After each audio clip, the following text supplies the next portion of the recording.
Hi, I'm Jill Stewart, and for the past 5 years, I've been doing a workshop for CTC called Compelling Cover Letters. And I've been asked to record it so that people who can't make the workshops could have the benefit of participating in it. I'm going to walk you through what I think is a good cover letter, why a cover letter matters, and how to write yours. And I'm going to turn off my camera and just narrate over the PowerPoint slides. This should take about 20 minutes. People ask the question, are cover letters still necessary? And I would say yes, because they show a side of you that doesn't necessarily come through on your resume. And I hope by the end of this workshop, this video, you'll see that. And I went seeking some verification for that. And some of the experts say a stellar cover letter is still a job search must-have. For starters, it's basic manners to send one. So rather than avoid it, think about how you can develop an interesting cover letter that complements your resume. Here's a testimonial from a student of mine. I'm also an adjunct faculty member at DePaul University. And she says, "How are you?" Nice way to open. "I just wanted to send a quick thank you note for helping me with my cover letter. I interviewed for a summer job, and the recruiter commented on how well written the cover letter was." Yay, you don't get too many of those letters, so you really hang on to them. And then I have some testimonials from CTC clients. "I was able to break my creative log jam. Good news, my cover letter got me noticed." And that's exactly what we want to hear, is that your cover letter complemented by your resume gets you a callback. Another client's point of view said, "It may seem obvious to some how powerful and effective a personal story can be, allowing the writer to stand out from the crowd. It took my classmates at CTC and me a while to get it, but there was a light bulb moment when I saw the beauty of this method of storytelling. It is also helpful to have two separate classes to allow us to digest the material." What you're hearing today is a summarized version of those two classes, but I think you'll get the essence of it as we go through the material. So what are the elements of a good cover letter? And this is one person's point of view, and I hope you'll build on it, and I hope you'll find this useful. This letter got an interview with HR. This is from a CTC client a couple of years ago. "When Boeing hired me to foster diversity and inclusion across its global enterprise, I was curious to see how they went about seeking to achieve that business objective. Upon finding that less than 1,000 of our 150,000 plus employees viewed monthly videos of executives talking about their respect for various cultures, I quickly proposed a different approach. Tell employees the life stories of their peers." And that same text I've highlighted to show you why I think it's strong. He jumps right into it and says what he did. He also uses strong verbs. So everything highlighted in green: hired, seeking to achieve, proposed, reached, found. Those are strong verbs that don't even need a lot of emphasis or amplification. The yellow parts are the specifics. 1,000 of our 150,000 plus employees were viewing the monthly videos. That's not very many. And then he proposed something different. So then you have an individual that he names. He tells us where she escaped from, Vietnam. And then he tells us that 100,000 employees a year are reading their stories. That's 100%, not 100%, it's 100 times increase. And then he uses repetition nicely: stories, stories, stories. So something like this, in 2 paragraphs, we have a clear sense of what this individual did to improve Boeing's internal communications. Another example comes from a former student of mine, and you have this as a handout, so you'll see the longer version of it. And I asked the question in the workshop, would you hire this person? Now, I have the benefit of knowing him. He sat in the front row, is a good student, eager, engaged. And he writes, "To whom it may concern, March 30th, 2015, I opened my company laptop to 56,754 videos to be viewed. This was also the first day of my first internship." And what I like about this is that 56,754 videos is unimaginable to me. So that grabs my attention right away. Now, This isn't a great example for other reasons.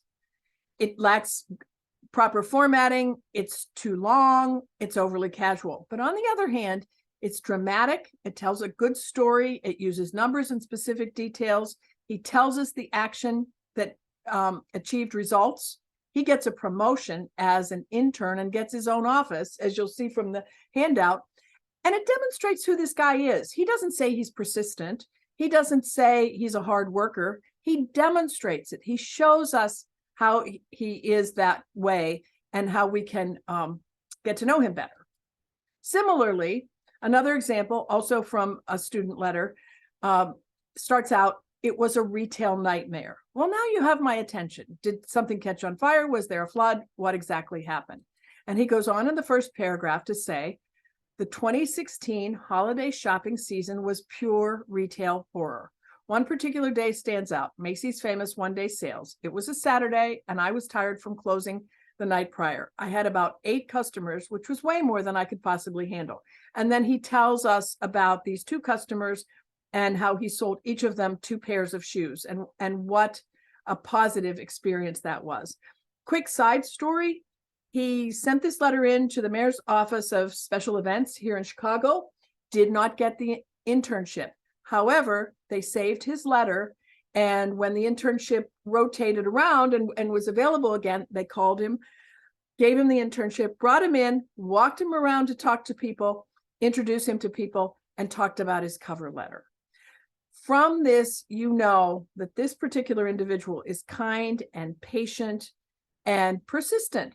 And so we know him in a way that we might not have picked up from his resume. And here's another client example. This is a CTC person. And before the workshop, they said the word "I" 8 times. Now that's normal for a cover letter because the cover letter is about you. But reframing it, this individual was able to put her situation or circumstance, her actions, and her results into a more concise and easier to read letter. So she starts out, "I am excited to apply for the position. I was impressed. I found, I would love to help. I'm confident. I have the experience," which we all say. "I have a broad background, yada, yada, yada." Second attempt at it was Chicago State University's online academic programs were hard to find on the website. So here's a problem. She talks about how she solved the problem. "I was brought on to create a web solution. I worked with more than a dozen stakeholders." And then she talks about her background in research and what she had done to solve this problem. And all of a sudden, it's a better read, and it's set up as a problem solution, much like your cars. So with a closer look, you have that CAR going for you: circumstance, action, results. And I'm sure if you're well into the CTC process, you have your own cars. So think about how you would write your own circumstance, action, result. And then I encourage people to try it on their own. Now you can do it now, maybe pause this video and jot down some of your cars or come back to it. What are the traits that you want to exemplify, and what are the stories you want to tell? What are your cars? Challenge or circumstance, action, results. We can all tell those stories if we put our mind to it in 3 paragraphs. And that's about all that's going to get read, unless you are a novelist or a short storyteller. That's the part that's going to get read and remembered. So if you take the job description of the position you're interested in and match it up with your traits, what do you want people to know about you? That you're creative, that you take initiative, that you're a problem solver, that you're patient, that you're persistent. Think about what those keywords are on the trait side and also on the job description side. Then do the research, get to know who the company is, mine that job description for those keywords, and grab attention with that first paragraph. Set yourself apart and get to the point quickly. Use specifics, and I have a little exercise that we're going to do here. And you also have access to the chapter of the book that I'm taking it from. Write clearly and concisely. I can't emphasize that enough. It's important to sound good on paper. and then master the mechanics. I wouldn't be a good writing teacher if I didn't encourage you to use precise, accurate words, write in short sentences and short paragraphs, proof by reading aloud. That's one of my best tips. And have a second pair of eyes. Have somebody else look at it for you so that you get a little distance and perspective from it. Now I'm going to introduce you to my friend, Danny Rubin. And he has written several books, both of which are in the CTC library. So if we're not locked down in one way or another and you're actually in the building, you can borrow those books from there because I have donated them. So he talks about adding a layer, which I have found to be one of the more interesting and useful techniques in my own writing, as well as in the writing that I encourage my students to do. And I'm just going to go through it. We do it as an exercise in the workshop, but I'm going to go through it with you just verbally, and then you can also look at it in the chapter. He says, here's a line you might find in a cover letter. After college, I taught English at a school in China. And then he says, okay, cool. But what happens when I add one layer? After college, I taught English at a school in rural China. Well, believe me, you are picturing someplace very different than Beijing. Now we picture the person in a remote location. Before I added rural, we pictured, well, nothing. We imagined a person who taught somewhere on a map in China. Let's add another layer. After college, I taught English speaking skills at a school in rural China. Another layer. After college, I taught English speaking skills to a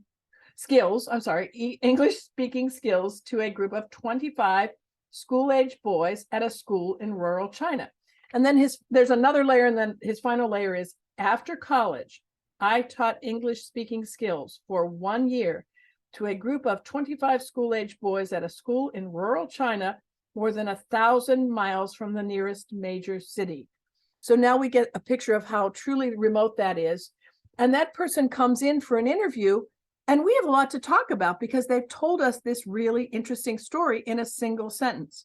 So I encourage you to look at the Danny Rubin chapter and see how he advocates for adding a layer that you can then add a lot of depth and detail to your letter without being overly wordy. So that's our add a layer exercise. And then this is a relatively new addition. Avoid jargon. And this is a satirical version from my very own son, Maxwell Stewart. Floating this to the top of your inbox to circle back regarding action items for Mother's Day. Didn't CC your wife, my mom, that's me, since this is a need to know for select personnel. Let me know if we have new bullet points or talk track for the above. Sincerest regards, Maxwell. He's being funny, he's being silly, and he's a very good mimic. So we weren't surprised that he came up with this. Now, one of my students actually wrote this for an assignment, and all the red, client this, client that, is a cleanup of what this person wasn't joking around. So they talk about sink or swim moments and rising to the occasion and driving the initiative and level-headed and managed up and deliverables. And it goes on with connecting the dots and passing the torch. I mean, these are all really jargony expressions. And unfortunately, the individual who submitted it really didn't see it that way. He was immersed in meeting ease, or corporatese, as they say, meeting them where they are, delegate up the chain,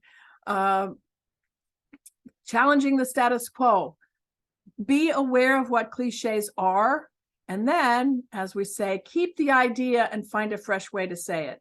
From The Godfather, you may know the expression, leave the gun, take the cannoli. Well, this is a fun little play on that. Keep the idea that you're trying to express, but don't let cliches be what you choose to use to express it. As I said earlier, proof by reading aloud is my best tip. And this is from a former student. I'll admit, I initially found this suggestion to be a bit elementary, but it's revealed countless weaknesses in my writing. I had also never before taken into consideration that running out of breath is an indication of a run-on sentence. So take that extra step, print something out, look at it the next morning. Don't look at it with your editor hat after you've just written it, and then read it aloud, especially that final draft. Also, make it look like a business letter. You wouldn't believe how many people in the workshops even send me a memo, send me an essay, make it look like a business letter. Go to Google and find examples and then imitate the examples. Keep it to one page, provide all the information that they need, and then sign off with sincerely or best regards. It's not that hard to do. This is kind of old-fashioned, but it's a pretty good looking letter, and we know that it's a business letter and that this person knows what a business letter is. So to wrap up, your skills and your resume and your cover letter equal you. Your resume covers in depth and detail your skills, experience, and education. Your cover letter provides you with an opportunity to show us your character, show us your personality. People hire people that they want to be around. They hire people that they think will help them solve problems in their organization. Also, I recommend you develop a little action plan. Take the next step. Think about what the company that you're approaching is. Write the job down. Talk about the traits and stories that you want to tell. Maybe it's different for different job opportunities. Maybe you're changing fields.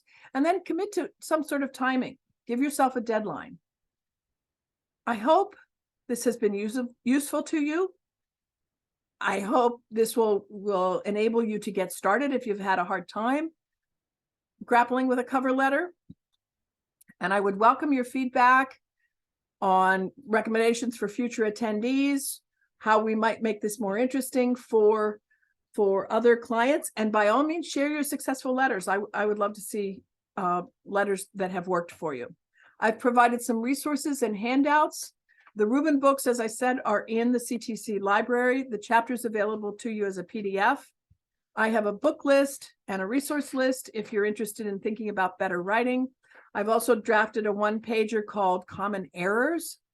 And those are the errors I see most commonly in my students' writing, as well as letters from CTC folks.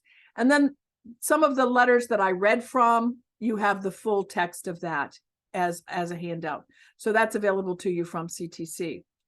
You can stay in touch with me. Anytime is a great time to gear up. So let's get going. Please stay in touch.